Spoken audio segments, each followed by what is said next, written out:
So you've done it. You've created a fantastic product. But now comes the real challenge. How do you actually get it to your customers? That whole journey is what we call distribution. And honestly, it can make or break your entire business. So let's walk through the roadmap, step by step, to build a network that ensures your product actually sells.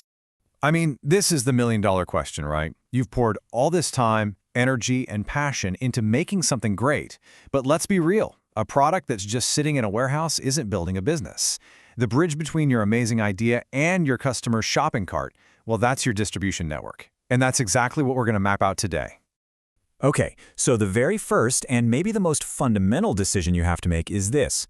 Are you going to handle all the distribution yourself, or are you going to build a team of partners? This isn't just a small detail. It's the foundation that your entire strategy is going to be built on. Now, before we get any further, let's make sure we're all on the same page. When we say product distribution network, what are we even talking about? Well, think of it like the circulatory system for your business. It's the whole system, the people, the warehouses, the trucks, the software that moves your product from you to the final consumer. So back to that big choice. You've basically got two paths. On one side, you have the direct channel. This is you selling from your own website or your own physical store. The huge advantage? You control everything and you keep all the profit. The downside? You also have to do all the work. Then there's the indirect channel. This is where you team up with partners, wholesalers, retailers, to get way more reach way faster. The catch? You're splitting the profits and giving up some of that control. So you have to ask yourself, what's more important right now? Total control or maximum reach? All right, so once you've picked your path, it's time to actually start building.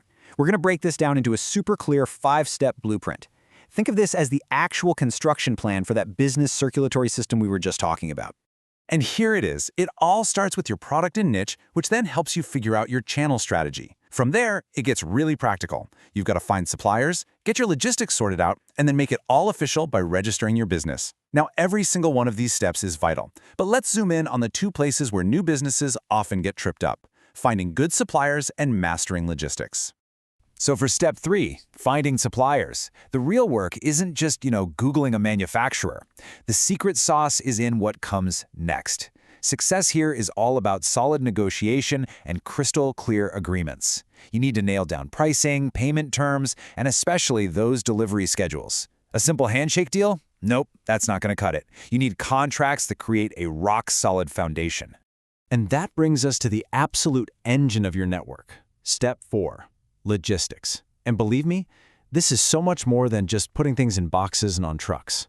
This is the whole complex dance of warehousing, managing your inventory, and transportation.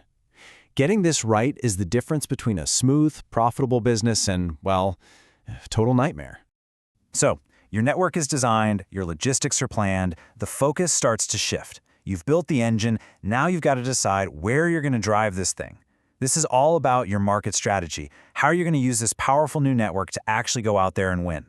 You've basically got 3 main plays in your playbook here. First is intensive. The goal is just to be everywhere. Think of a snack or a soda you can buy in any store.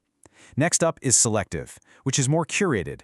You're choosing specific, approved outlets, like for high-end electronics. And finally, you have exclusive, where you really limit where people can buy your product to create a sense of luxury. Your product itself will tell you which strategy makes the most sense.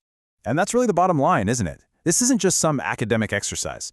Picking the right strategy, whether it's intensive, selective, or exclusive, directly affects if your product is there when a customer wants it, how many people you can even sell to, and most importantly, how much money you can actually make. Okay, building the network is a huge accomplishment. But keeping it running, and not just running, but thriving for years to come, that's a whole other ballgame. So let's wrap up with a few secrets to mastering this journey and making sure your network is built to last. So what's the secret sauce? Well, it pretty much boils down to 3 things. First, you got to be a detective. Use data to really understand what your competition is doing and what your customers actually need. Second, you have to be an optimizer, always looking for ways to be more efficient and cut costs. And third, and this might be the most important one, you have to be a great partner. Because at the end of the day, a distribution network isn't just trucks and warehouses, it's people. Building strong, trusting relationships with your suppliers and distributors, that's your best insurance policy. It's what ensures that when things get tough, and trust me, they will, your supply chain stays strong because you've got partners who have your back. So now you have the blueprint, you have the roadmap, but a plan is just a theory until you test it out in the real world. So take a hard look at the network you've designed, and then ask yourself the most important question of all. Is it just built to work, or is it built to win?